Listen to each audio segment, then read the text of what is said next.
ករណីគ្រោះទឹកជំនន់និងគ្រោះអគ្គិភ័យនៅតែបន្តកើតមានក្នុងស្រុកខេត្តមួយចំនួននៅក្នុងប្រទេសថៃដែលធ្វើឲ្យហេដ្ឋារចនាសម្ព័ន្ធមួយចំនួនត្រូវបាត់បង់និងខូចខាតយ៉ាងដំណំ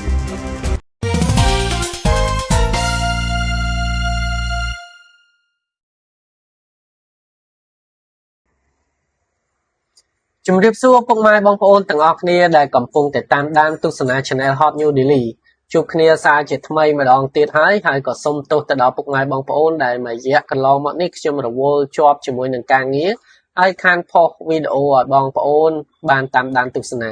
តែត្រឡប់មកជាថ្មីខ្ញុំនឹងពំនាំព្រឹត្តិការណ៍ព័ត៌មានមកជូនពុកម៉ែបងប្អូនបន្តតកតងជាមួយនឹងបញ្ហាគ្រោះមហន្តរាយដែលកំពុងតែកើតមាននៅឯប្រទេសថៃមកអាប់ដេតចែកជូនពុកម៉ែបងប្អូនអញ្ចឹងកុំឲ្យបងប្អូនរងចាំយូរខ្ញុំនឹងទៅលើកយកព្រឹត្តិការណ៍ព័ត៌មានដែលកំពុងតែកើតមានមកចែករំលែកជូនពុកម៉ែបងប្អូនឲ្យបានជ្រាប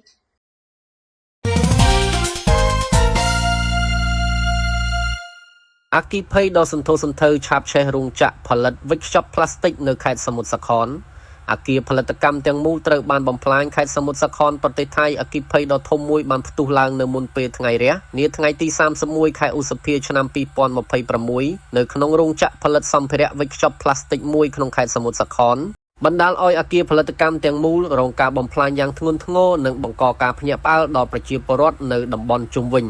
យោងតាមប្រភពពីអាជ្ញាធរមូលដ្ឋានអគ្គិភ័យបានចាប់ផ្ដើមឡើងនៅវេលាទៀបភ្លឺខណៈបុគ្គលិកនិងប្រជាពលរដ្ឋនៅក្បែររោងចក្របានប្រទះឃើញអណ្ដាតភ្លើងនិងផ្សែងខ្មៅក្រាស់ហុយឡើងខ្ពស់ទៅលើអាកាស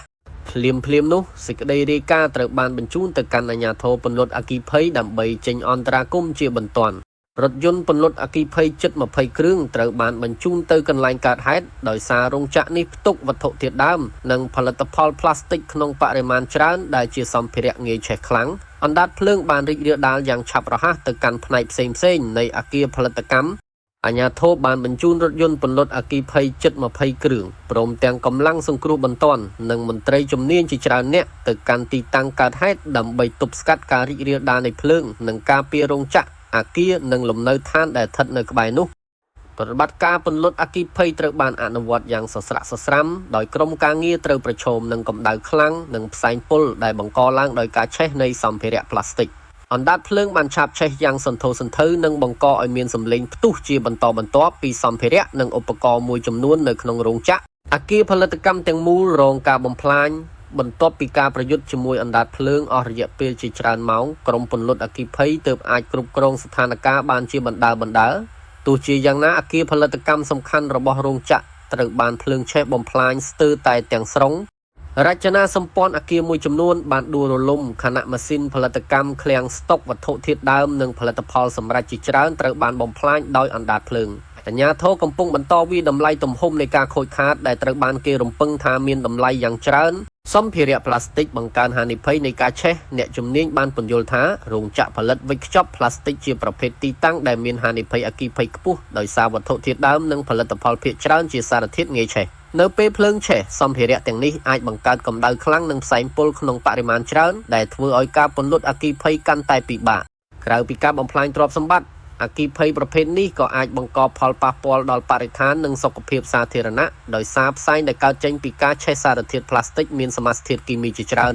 អាជ្ញាធរកំពុងស៊ើបអង្កេតមូលហេតុរហូតមកដល់ពេលនេះអាជ្ញាធរមិនទាន់បញ្ជាក់ពីមូលហេតុពិតប្រាកដនៃការផ្ទុះអគ្គិភ័យនៅឡើយទេក្រុមអ្នកជំនាញផ្នែកកោសលវិច័យនិងមន្ត្រីស៊ើបអង្កេតកំពុងប្រមូលភស្តុតាងនិងពិនិត្យទីតាំងកើតហេតុដើម្បីកំណត់ថាតើអគ្គិភ័យនេះបណ្ដាលមកពីបញ្ហាបច្ចេកទេសការឆ្លងចរន្តអគ្គិសនីឬកត្តាផ្សេងទៀតអាជ្ញាធរក៏បានពិនិត្យប្រព័ន្ធសុវត្ថិភាពអគ្គិភ័យរបស់រោងចក្រនិងសាកសួរសាក្សីដែលបានឃើញហេតុការណ៍ដើម្បីស្វែងរកព័ត៌មានបន្ថែមការព្រួយបារម្ភអំពីសុវត្ថិភាពឧស្សាហកម្មហេតុការណ៍នេះបានជំរុញឲ្យមានការពិភាក្សាឡើងវិញអំពីសុវត្ថិភាពនៅតាមរោងចក្រនិងតំបន់ឧស្សាហកម្មនានាក្នុងប្រទេសថៃអ្នកជំនាញបានអំពាវនាវឲ្យម្ចាស់សហគ្រាសនិងរោងចក្រទាំងអស់ធ្វើការត្រួតពិនិត្យប្រព័ន្ធអគ្គិសនីឧបករណ៍បង្ការនិងពន្លត់អគ្គិភ័យជាប្រចាំដើម្បីកាត់បន្ថយហានិភ័យនៃគ្រោះមហន្តរាយស្រដៀងគ្នានេះអាជ្ញាធរបានបញ្ជាក់ថាការស៊ើបអង្កេតនឹងបន្តរហូតដល់រកឃើញមូលហេតុពិតប្រាកដខណៈការវាយតម្លៃការខូចខាតនិងផលប៉ះពាល់សេដ្ឋកិច្ចក៏កំពុងត្រូវបានអនុវត្តផងដែរ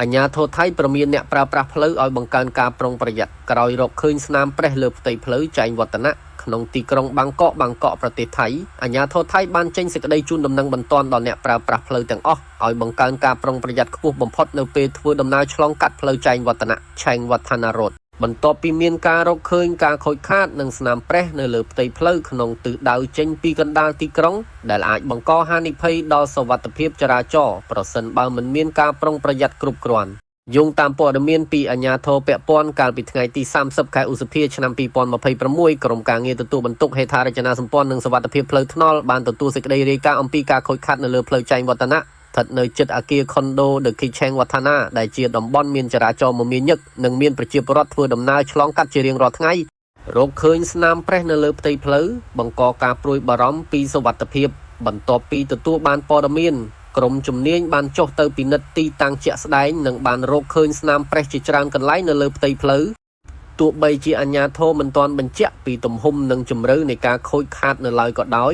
យក៏ការរកឃើញនេះបានបង្កឲ្យមានការព្រួយបារម្ភចំពោះសុវត្ថិភាពរបស់អ្នកបើកបរជាពិសេសរថយន្តធុនធ្ងន់និងអ្នកធ្វើដំណើរនៅពេលយប់អ្នកជំនាញផ្នែកសំណង់និងហេដ្ឋារចនាសម្ព័ន្ធបានបញ្ជាក់ថាស្នាមប្រេះនៅលើផ្លូវអាចកើតឡើងដោយសារកត្តាជាច្រើនរួមមានការជ្រុះស្រុតដីនៅក្រោមផ្លូវសម្ពាធចរាចរណ៍ខ្ពស់ការចាស់ទ្រុឌទ្រោមនៃសំណង់ផ្លូវឬផលប៉ះពាល់ពីភ្លៀងធ្លាក់ខ្លាំងដែលបណ្ដាលឲ្យដីក្រោមផ្លូវបាត់បង់ស្ថិរភាពអាជ្ញាធរអំពាវនាវឲ្យអ្នកបើកបរបង្កើនការប្រុងប្រយ័ត្នអាជ្ញាធរបានអំពាវនាវដល់អ្នកបើកបររថយន្តម៉ូតូនិងមធ្យោបាយដឹកជញ្ជូនគ្រប់ប្រភេទឲ្យបន្ថយល្បឿននិងបង្កើនការប្រុងប្រយ័ត្ននៅពេលធ្វើដំណើរឆ្លងកាត់តំបន់ដែលរងការខូចខាតមន្ត្រីជំនាញក៏បានណែនាំឲ្យអ្នកបើកបររក្សាគម្លាតសុវត្ថិភាពពីរថយន្តខាងមុខជៀសវាងការបដូរគន្លងផ្លូវភ្លាមៗនិងយកចិត្តទុកដាក់ចំពោះសញ្ញាព្រមានឬការណែនាំពីមន្ត្រីចរាចរណ៍ដែលកំពុងប្រចាំការនៅតំបន់នោះជាពិសេសនៅពេលមានភ្លៀងធ្លាក់ឬពេលយប់ដែលភាពមើលឃើញមានកម្រិតអ្នកធ្វើដំណើរគួរប្រុងប្រយ័ត្នបន្ថែមទៀតដើម្បីបង្ការគ្រោះថ្នាក់ដែលអាចកើតមានដោយមិនបានក្រុមជំនាញកំពុងវាយតម្លៃនិងសិក្សាមូលហេតុអាជ្ញាធរថៃបានបញ្ជាក់ថា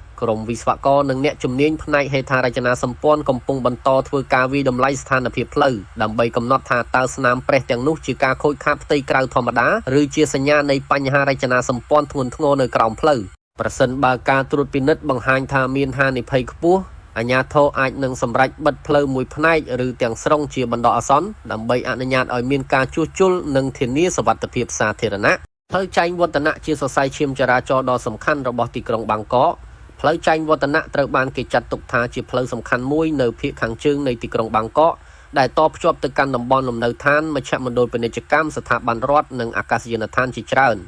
ជារៀងរាល់ថ្ងៃមានយានយន្តរាប់ម៉ឺនគ្រឿងធ្វើចរាចរណ៍ឆ្លងកាត់ផ្លូវនេះដោយសារតែសារៈសំខាន់របស់ផ្លូវនេះអាជ្ញាធរបានបដិញ្ញាចិត្តពន្យាការត្រួតពិនិត្យនិងជួសជុលឲ្យបានឆាប់រហ័សបំផុតដើម្បីកាត់បន្ថយផលប៉ះពាល់ដល់ការធ្វើដំណើររបស់ប្រជាអាជ្ញាធរបានបញ្ជាក់ថាព័ត៌មានបន្ថែមអំពីលទ្ធផលនៃការត្រួតពិនិត្យនិងផែនការជួសជុលនឹងត្រូវប្រកាសជាផ្លូវការនៅពេលក្រោយខណៈអ្នកប្រើប្រាស់ផ្លូវទាំងអស់ត្រូវបានស្នើសុំឲ្យតាមដានសេចក្តីជូនដំណឹងពីស្ថាប័នពាក់ព័ន្ធនិងអនុវត្តតាមការណែនាំសុវត្ថិភាពឲ្យបានខ្ជាប់ខ្ជួនអគ្គិភ័យឆាបឆេះឃ្លាំងស្តុកស្រូវក្នុងរោងម៉ាស៊ីនកិនស្រូវនៅខេត្តស៊ីសាកេតអាជ្ញាធរសង្ស័យបណ្ដាលមកពីការឆ្លងចរន្តអគ្គិសនីខេត្តស៊ីសាកេតប្រទេសថៃអគ្គិភ័យដ៏សន្ធោសន្ធៅមួយបានផ្ទុះឡើងនៅវេលាម៉ោងប្រមាណ 3:40 នាទីទៀបភ្លឺថ្ងៃសៅរ៍នៅក្នុងឃ្លាំងស្តុកស្រូវមួយដែលស្ថិតក្នុងបរិវេណរោងម៉ាស៊ីនកិនស្រូវនៃស្រុកឧទ្ធម្ភនពិស័យយូថាំហ្វុនហ្វីស័យខេត្តស៊ីសាកេតប្រទេសថៃហេតុការណ៍នេះបានបង្កឲ្យមានការភ្ញាក់ផ្អើលយ៉ាងខ្លាំងដល់ប្រជាពលរដ្ឋនៅតំបន់ជុំវិញនិងជំរុញឲ្យអាជ្ញាធរមូលដ្ឋានកម្លាំងនគរបាលនិងក្រុមពន្លត់អគ្គិភ័យចេញអន្តរាគមន៍ជាបន្ទាន់ដើម្បីទប់ស្កាត់ការរីករាលដាលនៃអណ្ដាតភ្លើងយោងតាមរបាយការណ៍បឋមអគ្គិភ័យបានចាប់ផ្ដើមនៅក្នុងតំបន់ស្តុកទុកបាវអង្គរនិងស្រូវនៃរោងម៉ាស៊ីនកិនស្រូវមួយដែលជាកម្មសិទ្ធិរបស់សមាជិកសភាប្រចាំខេត្តស៊ីសាកេតនៅពេលក្រុមសង្គ្រោះបន្ទាន់និងរថយន្តពន្លត់អគ្គិភ័យទៅដល់កន្លែងកើតហេតុអណ្ដាតភ្លើងបានឆាបឆេះគ្របដណ្ដប់ស្ទើរតែទាំងស្រុងលើឃ្លាំងស្តុកទំនិញខណៈផ្សែងខ្មៅក្រាស់បានហុយឡើងខ្ពស់ទៅលើមេឃធ្វើឲ្យប្រជាពលរដ្ឋដែលរស់នៅក្បែរនោះមានការភ័យខ្លាចនិងប្រញាប់ប្រញាល់តាមដានស្ថានភាពលើងរីករាលដាលយ៉ាងលឿនដោយសារសម្ភារៈងាយឆេះអាជ្ញាធរបានឲ្យដឹងថាមូលហេតុដែលធ្វើឲ្យអគ្គិភ័យរីករាលដាលយ៉ាងឆាប់រហ័សគឺដោយសារតែក្នុងឃ្លាំងមានសម្ភារៈងាយឆេះជាច្រើនរួមមានបាវស្រូវបាវអង្ករសម្ភារៈវេចខ្ចប់និងឧបករណ៍ស្តុកទុកផ្សេង សម្ភារៈទាំងនេះបានคล้ายជាឥន្ធនៈជួយបង្កើនកម្លាំងឆេះរបស់អណ្ដាតភ្លើងធ្វើឲ្យការគ្រប់គ្រងស្ថានភាពមានការលំបាកក្រុមពលរដ្ឋអគ្គិភ័យមកពីអង្គភាពជាច្រើនត្រូវបានបញ្ជូនទៅកន្លែងកើតហេតុជាបន្ទាន់ដោយប្រើប្រាស់រថយន្តបាញ់ទឹកជាច្រើនគ្រឿងនិងកម្លាំងមនុស្សជាច្រើនអ្នកដើម្បីទប់ស្កាត់អគ្គិភ័យមិនឲ្យឆ្លងទៅកាន់អគារនិងឃ្លាំងផ្សេងទៀតនៅក្នុងបរិវេណរោងម៉ាស៊ីនកិនស្រូវ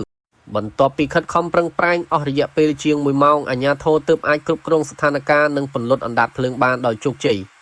មិនមានអ្នករងគ្រោះប៉ុន្តែការខូចខាតនៅមិនទាន់វិតម្លៃបានជាសំណាងល្អមិនមានសេចក្តីរាយការណ៍អំពីអ្នករងរបួសឬអ្នកស្លាប់នៅក្នុងហេតុការណ៍នេះឡើយ